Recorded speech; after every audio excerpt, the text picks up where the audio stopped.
존경하는 국민 여러분, 국회의장님, 그리고 여야 동료 여러분, 저는 경기도 성남시 분당구을 국민의힘 국회의원 김은혜입니다. 총범 이화영이 7년이면 주범 이재명은 얼마가 나오겠습니까? 이재명 대표가 주민 소환제 내놨는데 제 생각으로는 법원 소환이 먼저 될 것 같습니다. 국회 본회의장에서 벌어진 대정부 질문에서 폭탄이 터졌습니다. 미국은 이재명 대표를 저희보다 더 잘 알고 있었습니다. 글로벌 빌런쯤으로 간주하던데요. 부패, 선거법 위반, 대북 불법 송금 연루 혐의로 기소된 사람, 한미일 관계 강화를 수치스럽다고 비난한 사람으로 보고 있습니다. 김은혜 의원이 국회 본회의장 마이크를 잡자마자 분위기는 급속도로 얼어붙었습니다. 김 의원의 발언 하나하나는 마치 기관총처럼 국회에 난사되었고 그 표적은 바로 이재명 더불어민주당 대표였는데요. 제가 만난 미국 측 인사들은 결국 이재명 대표가 대북 송금 우두머리냐고 물었습니다. 전임 민주당 대통령은 미국 언론에 북한 김정은 수석 대변인 소리를 듣더니 지금 민주당 당대표는 미국 측으로부터 대북 송금 우두머리라는 소리를 듣고 있는 겁니다.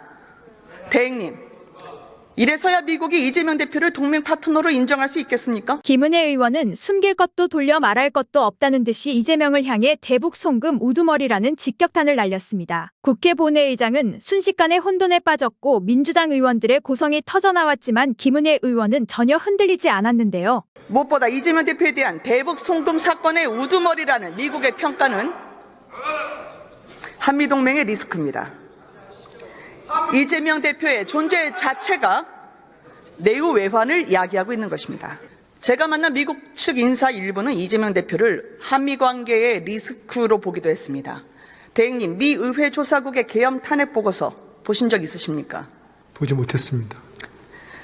제가 알려드리겠습니다. 미 의회 의원들은 북한, 중국, 러시아와 거리를 두고 한일 관계를 개선한 것이 왜 탄핵 사유냐고 제게 되물었습니다.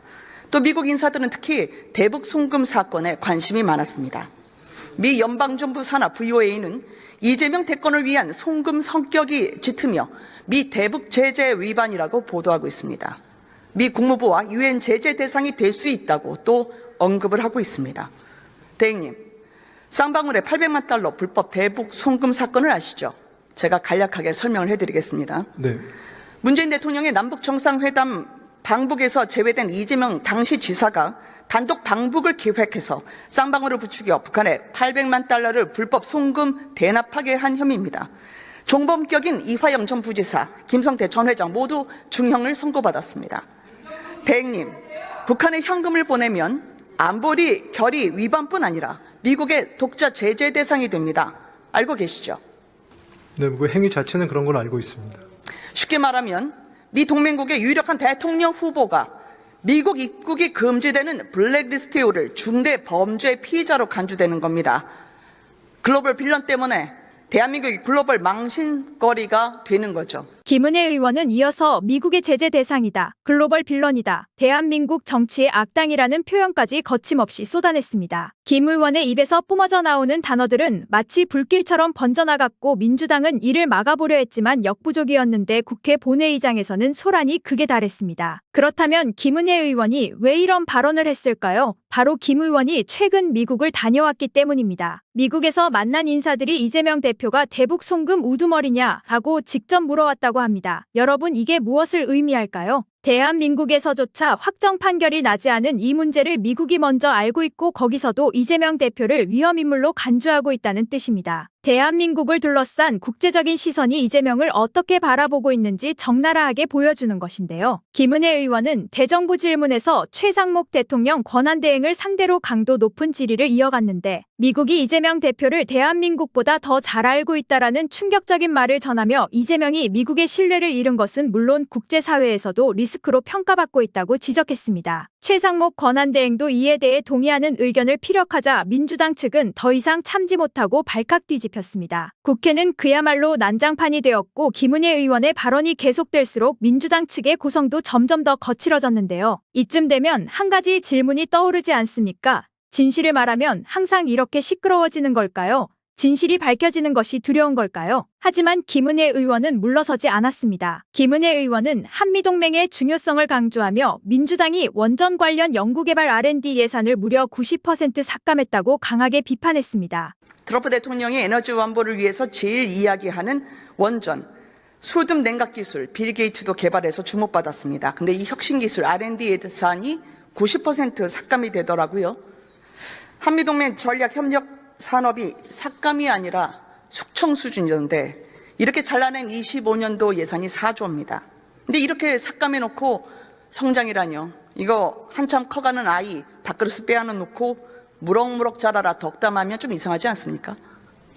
또 제비다리 부러뜨리고 박씨 물어오라는 농물부 심보 아닌가 말이죠. 여러분, 이게 말이 됩니까? 한미동맹의 중요한 협력 사업인 원전 R&D를 90% 삭감해놓고도 경제성장 운운하는 민주당. 김은혜 의원은 이를 강력히 질타하며 한참 커가는 아이 밥그릇을 빼앗아 놓고 무럭무럭 자라라고 덕담하는 것과 다를 바 없다며 민주당을 조롱했습니다. 김은혜 의원의 분노는 여기서 끝나지 않았는데요. 김 의원은 제가 만난 미국 측 인사들은 이재명 대표를 한미 관계의 리스크로 보고 있다고 강조하며 이재명 대표의 재판 리스크, 대북 송금 사건 등으로 인해 대한민국이 국제사회에서 신뢰를 잃고 있다고 강력히 비판했습니다. 여러분, 이게 무엇을 의미할까요? 대한민국 내부의 정치적 혼란을 넘어 외교적으로도 심각한 위기가 닥쳐오고 있다는 것입니다. 미국조차 이재명을 불안한 인물로 보고 있다면 과연 대한민국 국민들은 그를 어떻게 바라봐야 할까요? 한미일 관계를 강화하는 것이 수치스럽다는 주장을 펼치는 자들이 있는데 마치 한미일 협력이 무슨 부끄러운 일인 양 나라를 팔아먹는 행위라도 되는 것처럼 매도하는 것이죠. 이런 질문을 던졌을 때 최상목 권한대행의 답변은 명확했습니다. 그는 김은혜 의원의 주장에 힘을 실으며 한미일 협력은 그 어떤 것보다도 중요하며 필수불가결한 요소라고 강하게 말했는데 대한민국이 국제사회에서 도태되지 않으려면 반드시 필요한 관계라는 것이죠. 그러자 김은혜 의원은 더욱 치밀하고 날카로운 질문을 이어갔습니다. 북한에 현금을 보낸다면 이것이 안보리 결의를 정면으로 위반하는 것이며 미국의 제재 대상이 되는 것 아니냐? 이 질문에 대해 최권한 대행은 단호하게 대답했습니다. 행위 자체가 그렇다고 분명히 밝혔고 이것은 명백한 사실이며 국제사회에서 논란의 여지가 없는 문제인데요. 북한에 현금을 흘려보내는 것은 곧 국제법 위반이며 동맹국의 신뢰를 깨뜨리는 행위입니다. 김은혜 의원은 더욱 공세를 이어갔습니다. 제가 만난 미국 측 인사들은 이재명 대표를 대북 송금의 실질적인 우두머리라고 본다. 결국 이재명 대표가 이런 행동을 하면서 어떻게 미국이 그를 동맹의 파트너로 인정하겠는가? 이 질문이 터져나오자 야당 측에서 격렬한 반발이 일어났고 장내는 순식간에 아수라장이 되었습니다. 야당 의원들은 자리에서 벌떡 일어나 소리를 지르며 고함을 질렀는데 마치 무언가에 몹시 찔린 듯한 반응이었습니다. 대정부 질문을 주재하던 주호영 국회 부회장을 향해 경고 조치를 취하라는 고성이 쏟아졌으나 김은혜 의원은 이들의 난동에도 아랑곳하지 않았고 더욱 강하게 몰아붙였습니다. 김은혜 의원은 다시 최상목 권한대행에게 물었습니다. 한미동맹 강화를 거짓이 아니라면 삭감된 예산을 원상복구해야 한다고 본다. 주무장관으로서 이에 대한 입장은 무엇인가? 이에 대해 최권한대행은 신중하게 답했습니다. 이 문제는 국정협의회에서 논의할 사안이다. 다소 원론적인 답변이었지만 적어도 한미 협력 강화를 부정하지는 않았죠. 미 국무부는 최근 한국 정치 상황을 향한 날카로운 시선을 거두지 않고 있습니다. 특히 이재명과 더불어민주당을 정조준하며 공세의 수위를 한층 끌어올리고 있는 가운데 이번에는 대북 제재 위반 문제까지 꺼내들며 경고 메시지를 날렸는데요. 그런데 이 경고가 단순한 수사적 표현에 그치지 않는다는 점에서 사태의 심각성이 더욱 부각됩니다. 미국 정부는 이제 경고 수준을 넘어 직접적인 행동에 나설 태세를 보이며 대북 제재 위반자를 해외에서도 체포하고 신병을 인도하며 심지어 현상금을 내걸어 추적하겠다는 강력한 의지를 천명했습니다. 이는 단순한 으름장이 아니라 법적 물리적 조치를 동원한 적극적인 대응이라는 점에서 의미심장한데요. 미국 법무부는 지난해부터 대북 제재 위반자들을 대상으로 한 형사 기소와 법적 조치를 대폭 강화하며 무자비한 강경 대응을 예고했습니다. 그리고 이 조치는 이제 단순한 미국 내 법 집행을 넘어 국제적으로 확대되고 있습니다. 이러한 흐름 속에서 VOA는 1월 14일 미국 사법당국이 해외에서도 대북 제재 위반자를 색출하고 처벌할 것이라고 못 박았는데 이는 북한과의 불법 거래에 가담한 자들이 미국 정부의 레이더망에서 결코 벗어날 수 없다는 의미로 실질적인 강제력을 동반한 선언과 다름없습니다. VOA는 1월 7일 캘리포니아 중부 연방법원의 대북제재 위반 혐의로 기소된 중국 국적의 남성 웬성화의 사례를 조명했습니다. 그의 국적은 중국으로 기재되었지만 재판 과정에서 한국어 통역을 요청했다는 점이 부각되었으며 이는 그가 한국계 중국인 즉 조선족일 가능성을 시사하는 대목입니다. 더욱 충격적인 점은 이 남성이 단순한 불법 체류자가 아니라 북한의 지령을 받고 미국 내에서 총기와 탄약을 조달하는 작전에 가담했다는 사실입니다. 그는 미국에 몰래 잠입해 불법 체류하며 무기 밀거래를 시도했으며 미국 롱비치항에서 선적한 무기를 홍콩을 거쳐 북한으로 전달하려는 계획을 실행했죠. 미국 법무부는 웬성화가 공모자 계좌를 통해 200만 달러, 하나 약 26억 원을 송금받았으며 이를 불법 무기 조달과 북한으로의 전달에 활용했다는 결정적인 증거를 확보했다고 발표했습니다. 미 사법당국은 웬성화 사건을 포함해 지난해에만 대북제재 위반 혐의로 20여 명을 기소했고 이들 중 일부는 해외에서 체포돼 미국으로 신병이 인도되었는데 이는 미국이 이제 대북제재 위반 사범에 대해 사정없이 철퇴를 내리겠다는 신호탄으로 볼 수 있습니다. 그렇다면 미국이 대북제재 위반 사범을 이토록 강경하게 처벌하려는 이유는 무엇일까요?